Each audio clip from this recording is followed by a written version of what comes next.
Welcome to Inspire Me with Jay, a podcast focusing on meditation, the near-death experience, and all things spiritual.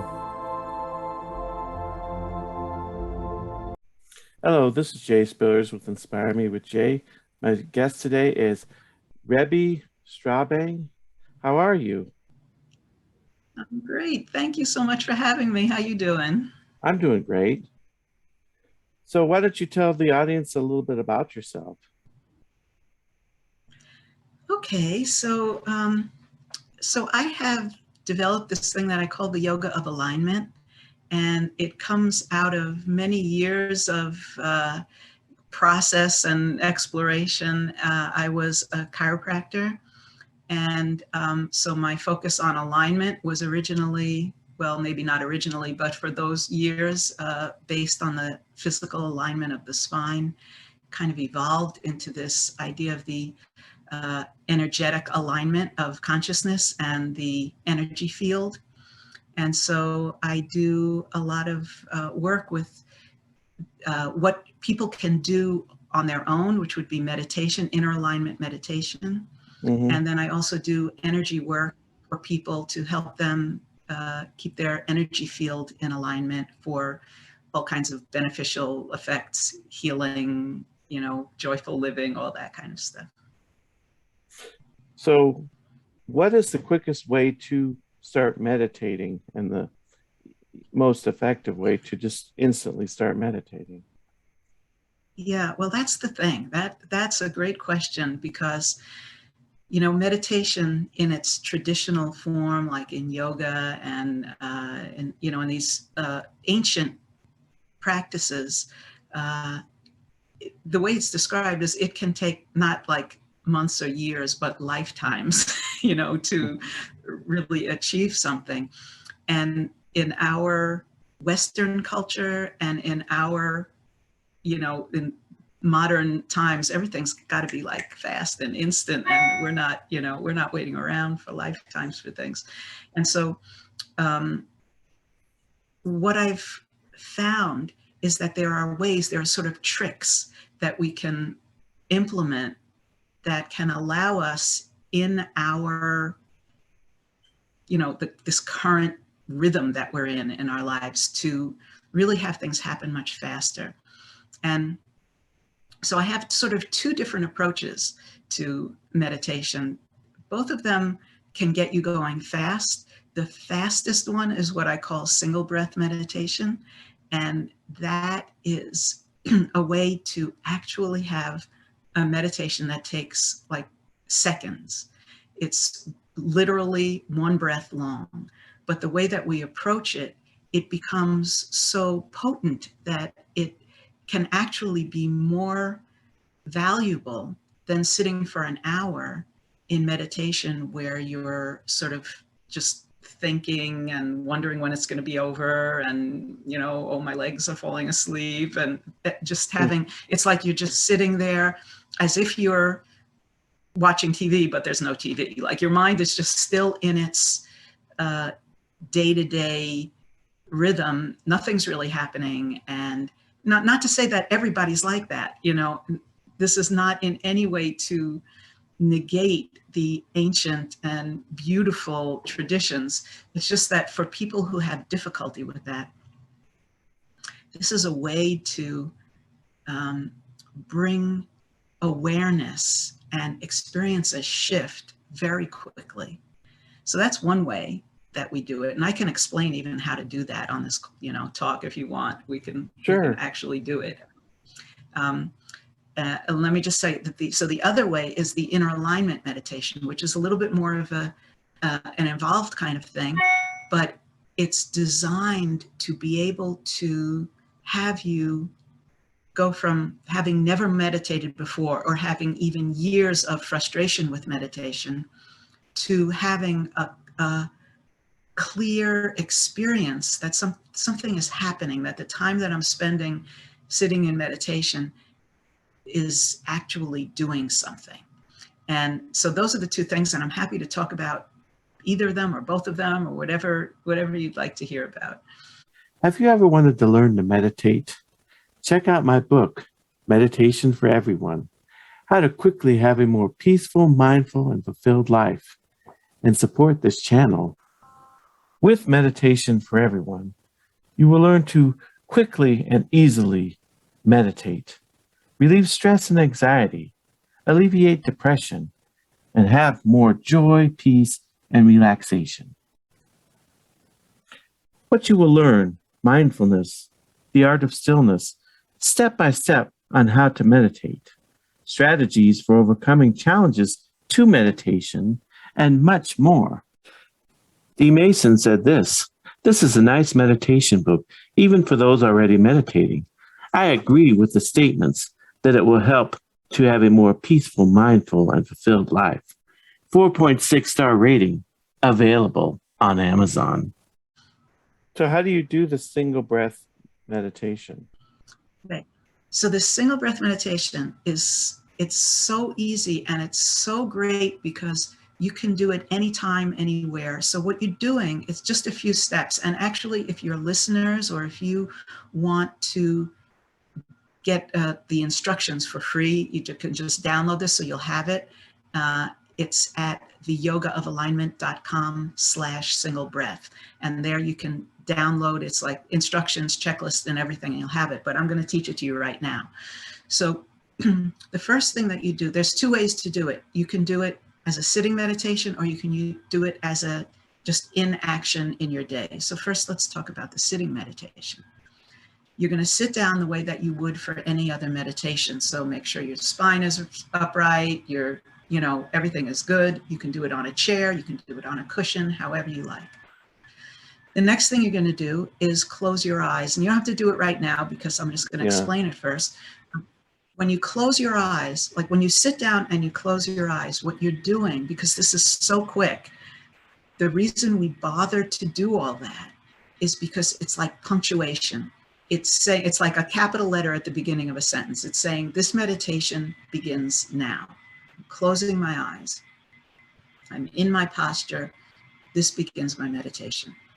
The next thing we're going to do, and this is the kind of crucial step, and this is what makes it unique in this sense, is that before we take our first breath and our only breath for this meditation, we're going to switch our awareness and our identity to what I call canvas consciousness. And what canvas consciousness is it's like if you just look at your consciousness now, however it is, whatever you can perceive as your consciousness, you have whatever's going on in your mind, sensory awareness, maybe something hurts, maybe you're aware of the chair you're sitting on, you're aware of what you're seeing, it's just everything that's there.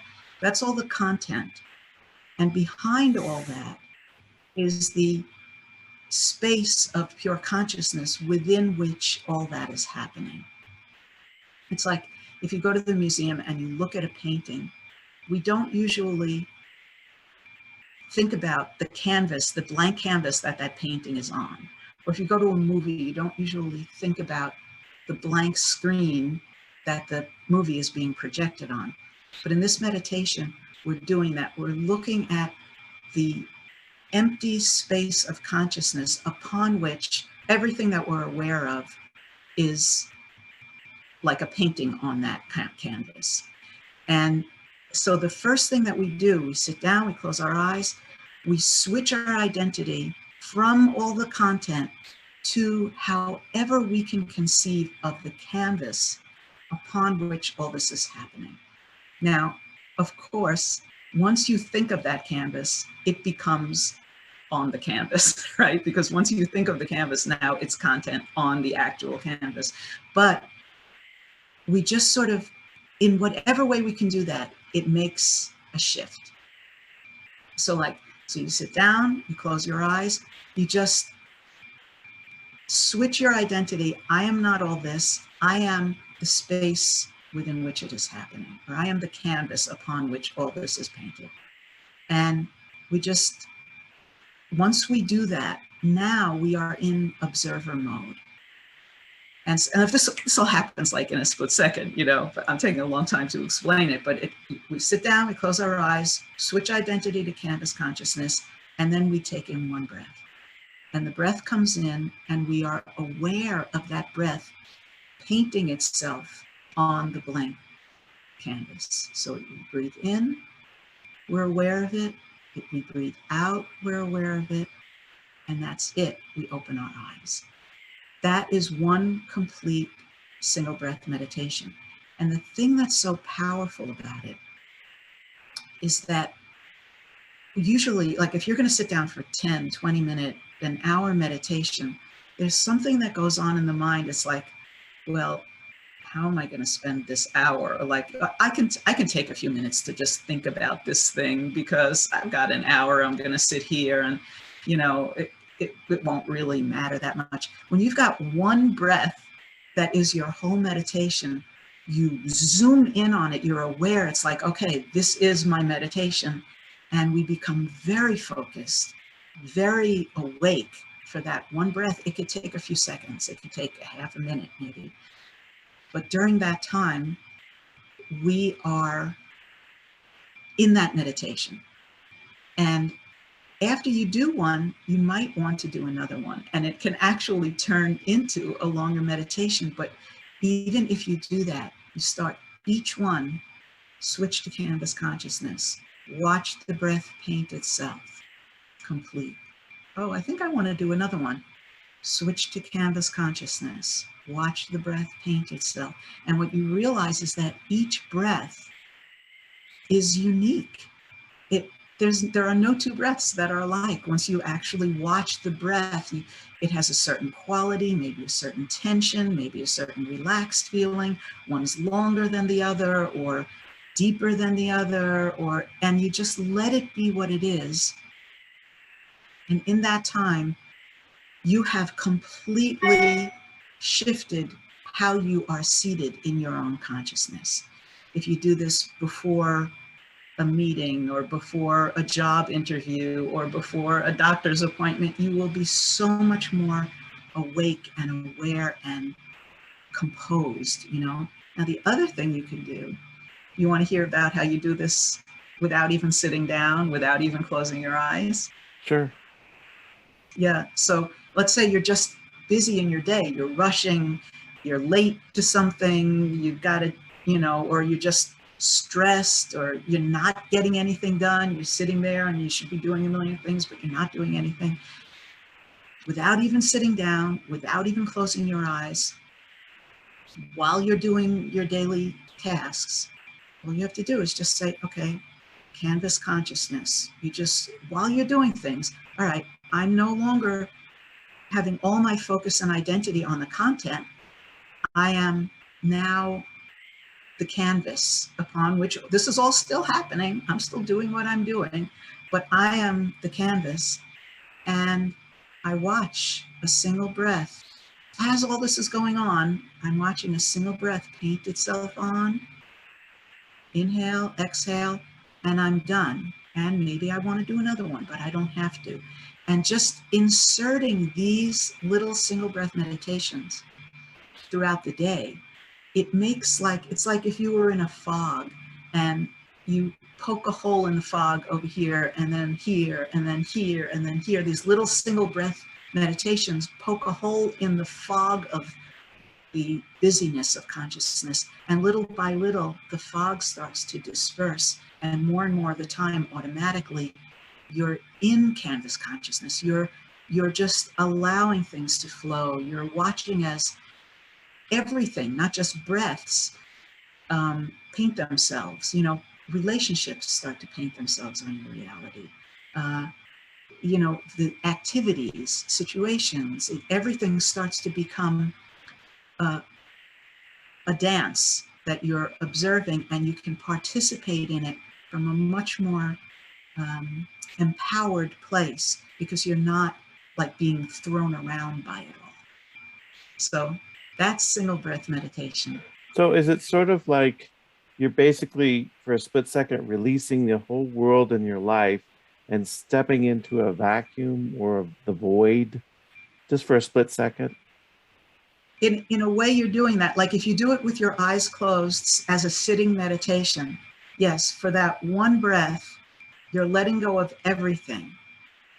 It's still there. Your mind might still be active. Things might be going on, but you're not identified with it. You're not concerned about it. You're not attached to it. You're busy being the space in which it's all happening. And so all the other stuff kind of blurs out a little bit. And in that moment, you're practicing, as you just observe one breath, you're practicing being the space in which things are happening. And so little by little, you will automatically start to transfer that to everything else in your life, so that you're much calmer, much more peaceful, much more the container within which all the things in your life are happening. And so you have like an even keel. You're bigger than what used to be stressful to you. The one where you're doing it during your day actively, you're not, sorry about that, somebody else's phone ringing. You're not particularly cutting out everything, because you're still being active. You might be actually having a conversation with someone. You might actually be doing something with your hands that needs special attention. You can still do all that, let it all keep happening, but you are in this shifted state of awareness where you're aware that you're bigger than the specifics of that activity. Make sense? Mm-hmm. And in terms of the breath, do you have a particular way of doing it where you breathe in deep, hold for a certain period of time, and then exhale? Or For this, no.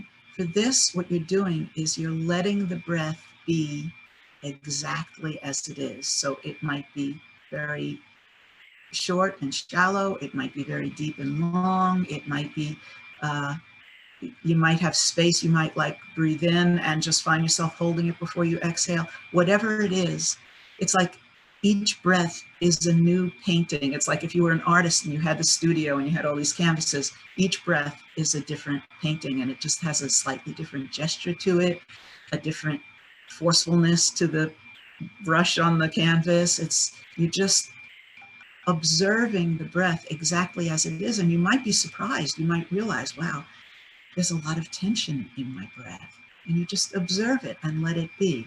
Or you might realize, why, that was such a satisfying, peaceful, full breath. And you can really enjoy that one.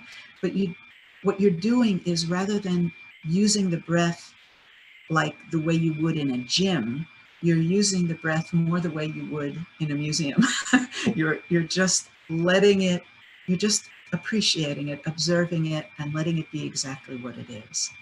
And, you know, if you go to a museum, some artists print very forcefully, some are very delicate, some are watercolors, some are oil paint, you know, so you're just letting the breath be the work of art that it is in that moment. It's an expression of who you are in that moment. And you want to love it and appreciate it and just let it be exactly how it is.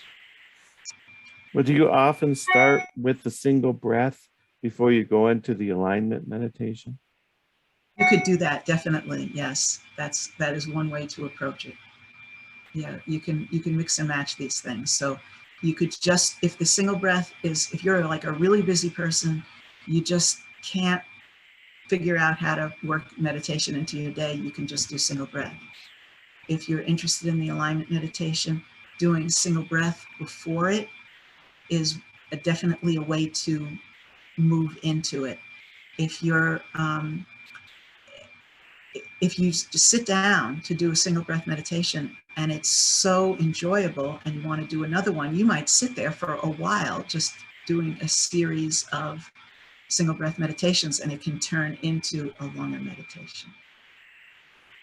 And how do you do the alignment meditation? What's the practice? So the alignment meditation, this is, so first of all, to really learn the alignment meditation, I have all the instructions in my book, which people can get on Amazon or wherever. It's Rooted in the Infinite, the Yoga of Alignment. And so that's one way to learn it. I also have I call the yoga of alignment Yofa for short. So you'll sometimes hear me saying Yofa, and that's the same thing. So Yofa, you can learn Yofa meditation at the Yofa Meditation Center, which is an online membership where you can just learn this. But I'm going to teach it to you right now in the simplest form, and so you don't have to do all that, but you can do all that if you want to go deeper with it. So, so basically, this is a combination of the traditional ancient yoga meditation approach. That's one thing. That's the sort of spiritual aspect to this. You can also use this kind of meditation for healing. And so with my background as a chiropractor, chiropractic philosophy plays into this as a form of meditation, and that's where the importance of the alignment comes in. And then in terms of meditation to support joyful manifestation, if you just want your life to be going, you know, your relationships to be more loving and respectful, or you want your financial picture to improve, or you want you know, your work to be more out there and appreciated, or whatever it is, whatever is something that you want to manifest in your life. All these three aspects are all part of this, and the way that they show up in this form of meditation is like, we live in a three-dimensional world, right? We have other dimensions available to us, consciousness, you know, various things. But in terms of our physical reality, we've got up, down, side to side, and forward, back. That's our physical reality, right? Mm-hmm. And so we have these same axes in our consciousness. So in Yofa meditation, what we do is we get aligned with the vertical, which is like in the upright spine. And then we get aligned sideways and forward and back. And what this does is it awakens the sideways alignment awakens balance and healing. The forward backward alignment awakens the path of manifestation. And the upward alignment is our spiritual connection.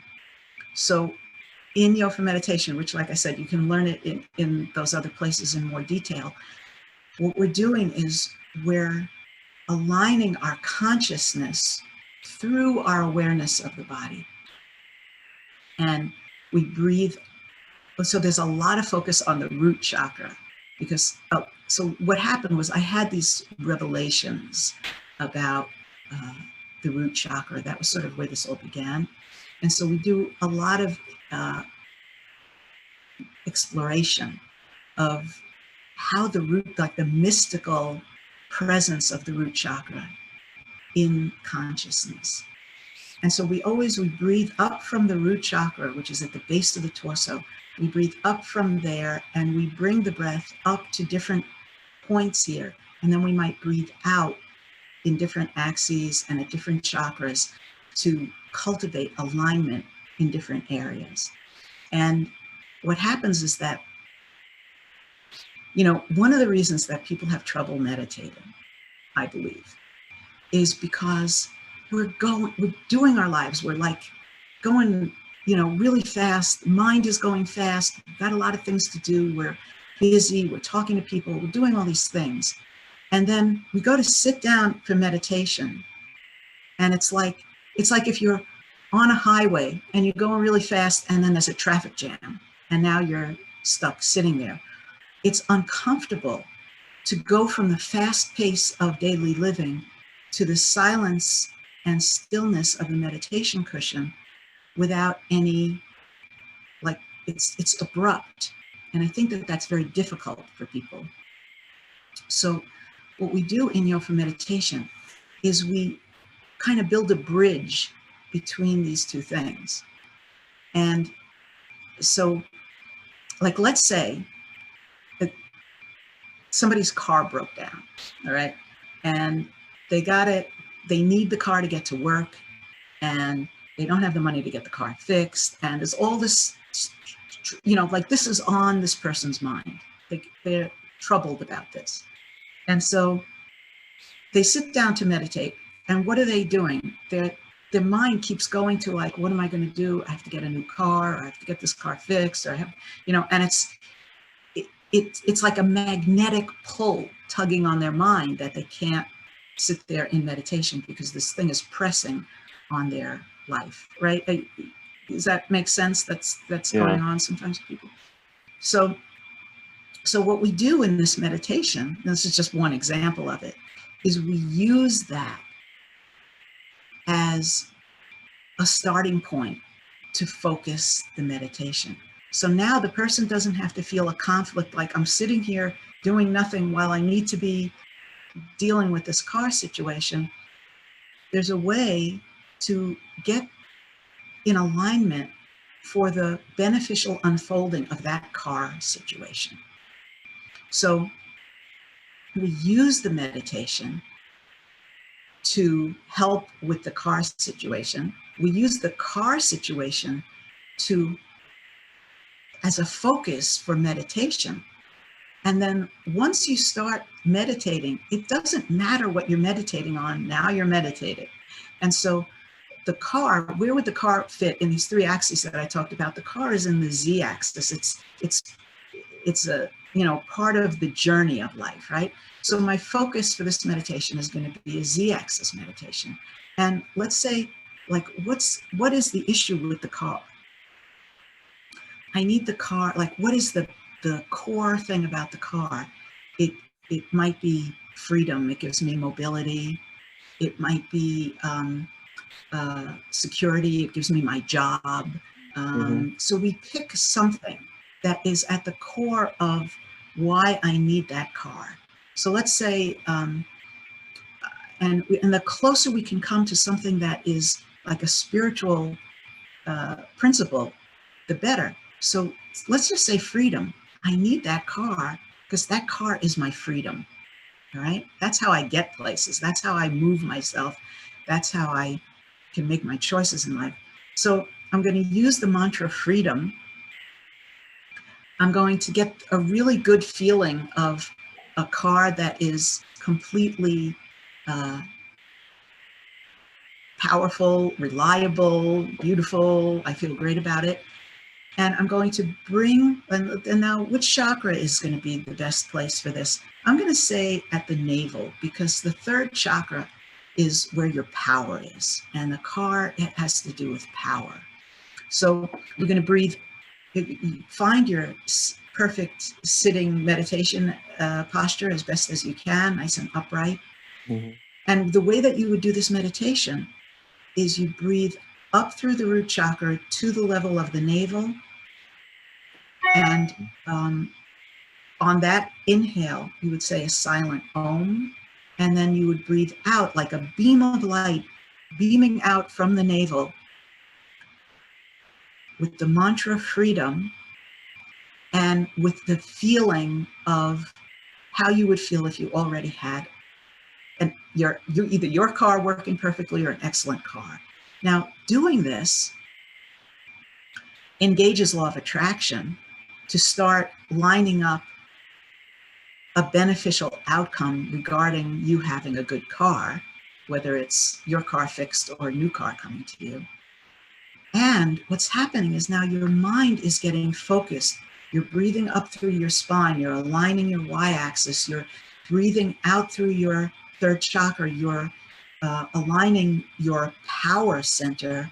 You're bringing your consciousness into a very focused meditative state. And you're interested in doing this because it's going to help with something that matters to you at this moment, your car, right? And so it's sort of like a trick. It's like we trick ourselves into coming into a very focused, very powerful meditation using whatever we've got, whatever is going on with us. And we get two benefits. We've aligned ourselves for a powerful manifestation, because if you're familiar with law of attraction, what law of attraction is telling us is that that which is like unto itself is drawn. These are the words of Abraham Hicks teachings. It like attracts like. So as we become a focused beam of light, beaming freedom through a good feeling car, that reality will come to pass. And in terms of our consciousness, we are practicing a very uplifted meditative state. So it's a way to get ourselves, we sort of trick ourselves into meditating by doing this. And the more we do this for all, oh, that person's bothering me, you do that meditation with cultivating a harmonious relationship with that person. And again, now all of a sudden you're meditating. And if you want to do this just purely for spiritual reasons, you can certainly do that too. But we're talking today a lot about how do you get yourself to do this? Or what's the fastest way?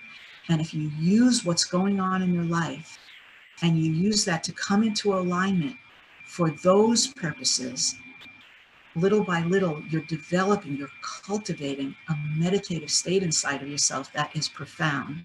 And you can feel the difference. You can actually feel it shift. So does that answer the question?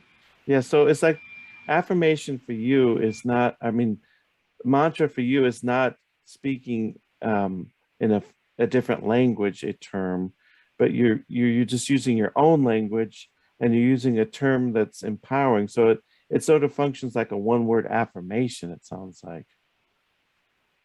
Exactly. And when you use it repetitively and in the context of the meditation, yes, I'm calling it a mantra. You could call it an affirmation. What it is you're getting your mind. So before we were talking about becoming the canvas, right? Now we're focusing on, well, what is the mind actually doing? And it's doing a million things. It's doing so many things we can't even be aware of it. And so what we do with this mantra or this affirmation is we're pulling the mind into one focused point. And it's known as concentration, or, in yoga, concentration, when done in a purified way, evolves into meditation. Really, you wouldn't technically say, I'm sitting down to meditate. What you would do is you would sit down to practice concentration. And then when you get your concentration purified, it becomes meditation. Because what you can do is concentrate, and then the meditation happens. And so when we do this, we are practicing concentration by moving the breath in specific ways through the body. We're concentrating the mind into specific places in the body. And by using a word, we're taking the whole mind and focusing it into the good feeling energy of freedom. And as we do that, we become one-pointed, and then that you can feel it start to shift. You come into a meditative state. So rather than just sitting there like, oh, am I meditating? Is this it? We're doing something that is very conducive to evolving into an actual pure meditative state. Mm-hmm. And you always frame it positively, like freedom, peace, whatever you never frame it in the negative. No, you wouldn't, because so there are always different ways to approach things, and so the three axes that we work with are, like I said, the yoga spiritual aspect, the chiropractic healing aspect, and law of attraction for the manifestation aspect. So because of that, we recognize that whatever we're vibrating, we're going to attract more of. So we want to make sure that whatever it is that we're focused on in a really concentrated way is something that we're going to want more of, because the more we focus in that way, the more it's going to draw all kinds of different, versions of it. it might come in the form of a relationship. It might come in the form of a car. It might come in the form of a realization. It might come in the form of just an emotional state. So we want to make sure that what we're focused on is something that we definitely want more of, because more of it is coming. Mm-hmm. Can this work with healing particular parts of your body? Like if you focused on a part of your body that isn't working well and you just say healing, would that Yes, work? so great question. So when it comes to the healing aspect, so I'm not a big fan of the word healing, and I use it because people know what it means, and so we know what we're all talking about. But if you notice, when you say the word healing, what it immediately brings up in your mind is whatever the thing is that needs to be healed. So the word healing points our attention toward a problem. So I like to rephrase healing, health, all those words, all those related words, to joyful, harmonious expressiveness, because that points us to the outcome that we want. It's like if something needs healing in us and we talk about healing, we've got law of attraction working more on, we're focused on the problem. If we say, well, where do we want this problem to move to? We want it to move to joyful, harmonious expressiveness, where we forget we even ever had that problem. We're just happily expressing.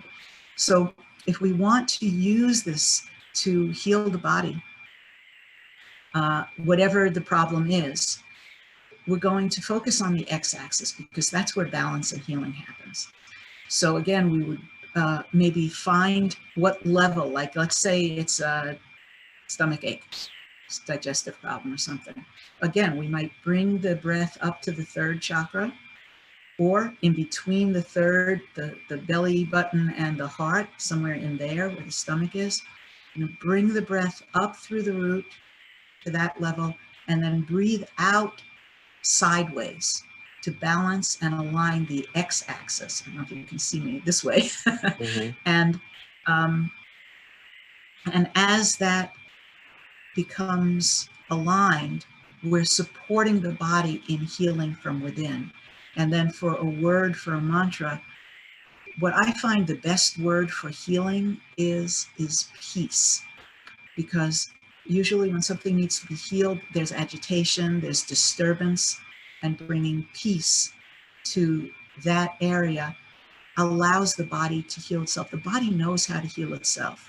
Now, let me put in a disclaimer here. If you have any kind of health problem or anything, seek the counsel of your healthcare provider. This is just something that you can do for yourself to promote your body's ability to heal from within.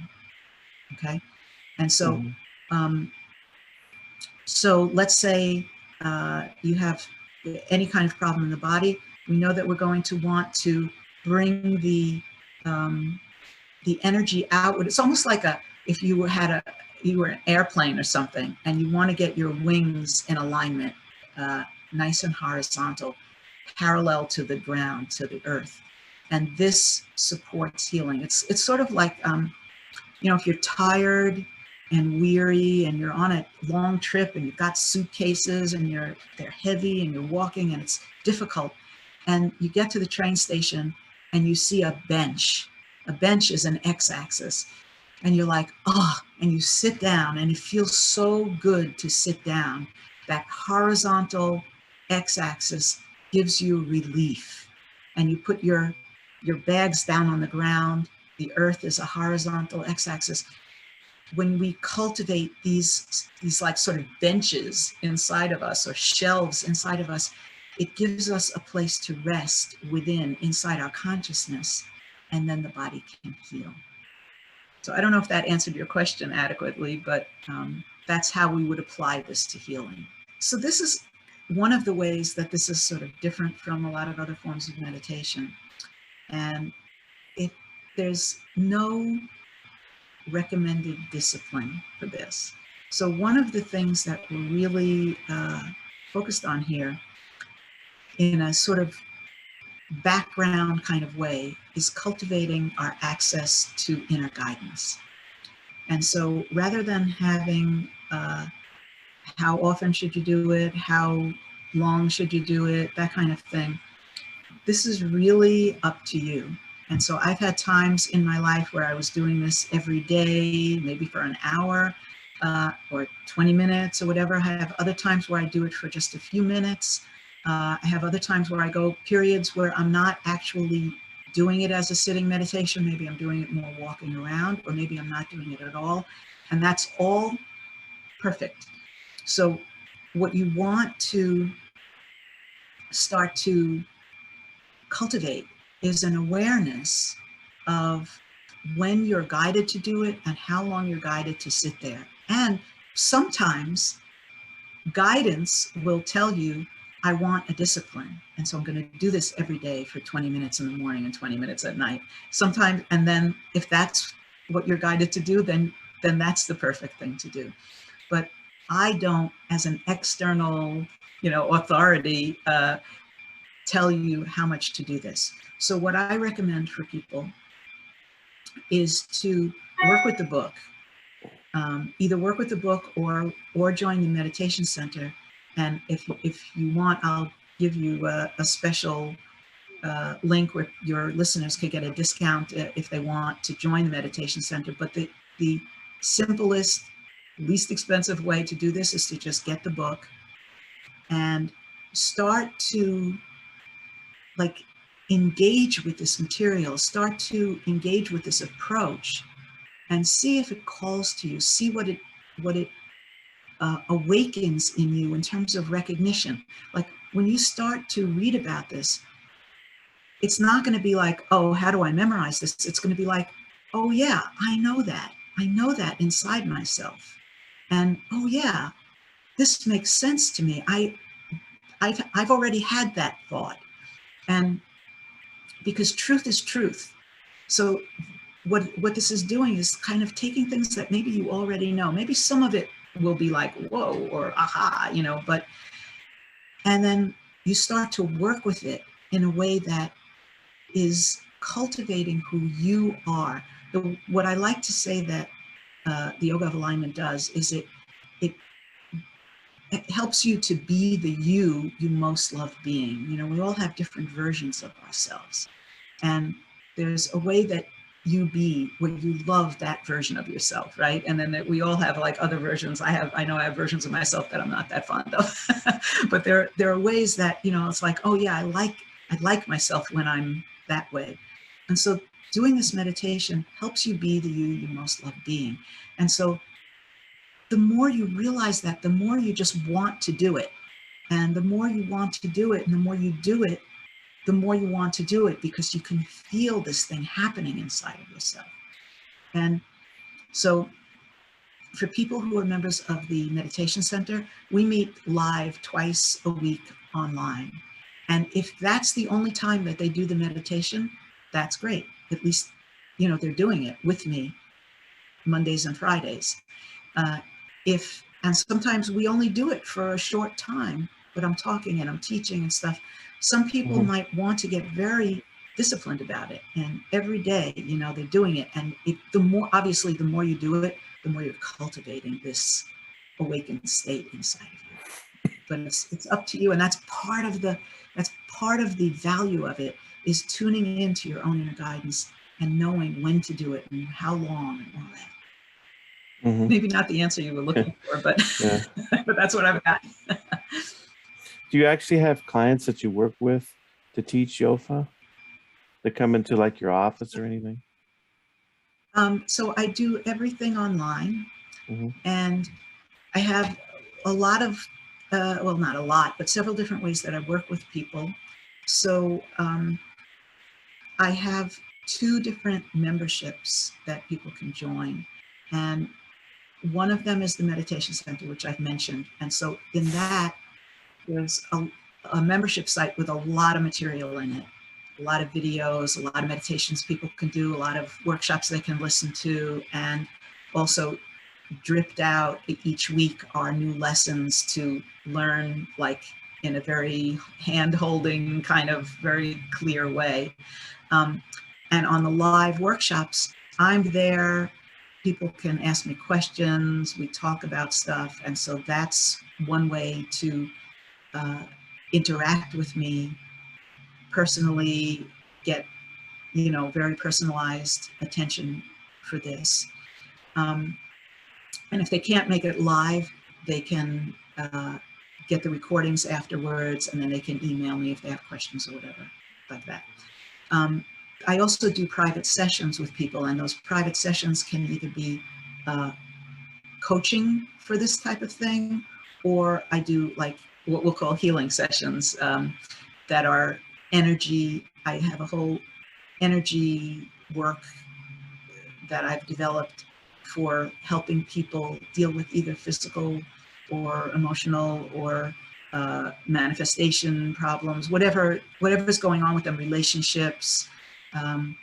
So I do energy clearing that helps get everything in alignment and back on track so that they can move forward in a joyful and empowered way. That's always the goal.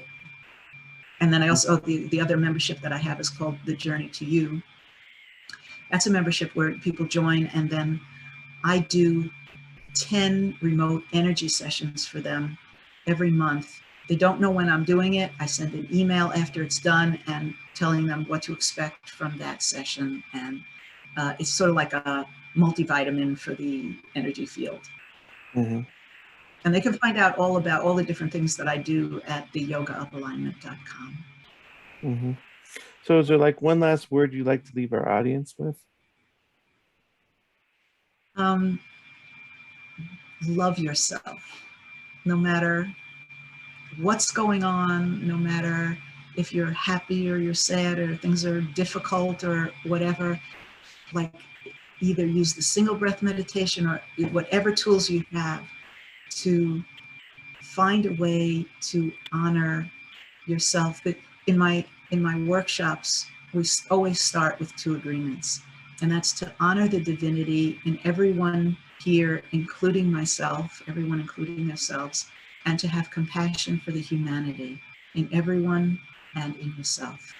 And if you can do those 2 things, everyone you meet, honor the divinity and have compassion for their humanity, and for yourself, honor the divinity inside of you and have the compassion for all the human stuff that you go through, all the suffering, all the pain, all the difficulty. Just doing those 2 things, making those 2 agreements as you walk through life, can transform your whole life and make the hard times a little bit easier and the good times a little bit, easier also. So, and if anybody wants to get a special offer for the meditation center, since we've mostly been talking about the meditation aspect of things here today, if anybody's interested in checking out the meditation center and trying it, like for, it's like a almost free trial. It's like $3 for 3 weeks. You can try it. They can go to, I think it's meditatenow.theyogaofalignment.com.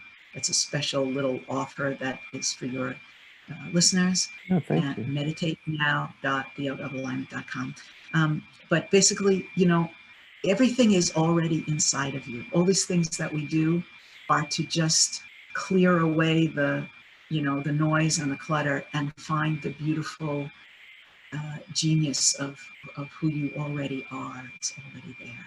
That would be my parting words.